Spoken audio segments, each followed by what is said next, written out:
अनंतं वासुकीशेषं पद्मनाभं च कम्बलं शङ्खपालं धृतराष्ट्रं तक्षकं कालियं तथा एतानि नवनामानि नागानां च महात्मना सायंकाले पठे नित्यं प्रातःकाले विशेषता तस्य विषभयं नास्ति सर्वत्र विजयी भवेत् इति श्री नवनागस्तोत्रम संपूर्णम।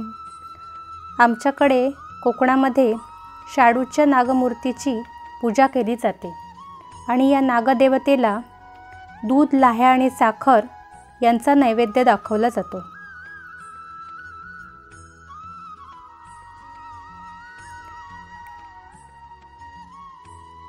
गुरुजी घरी येऊन पूजा करतात।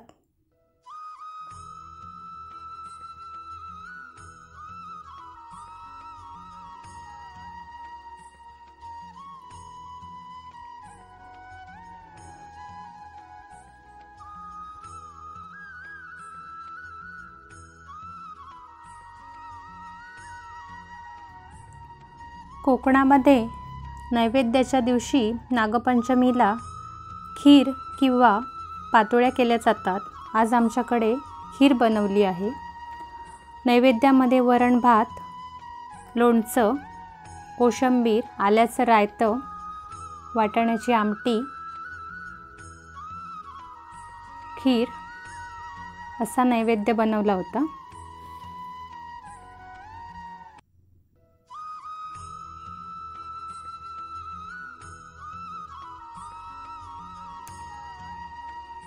आणि हा नैवेद्य नागदेवतेला अर्पण करण्यात आला।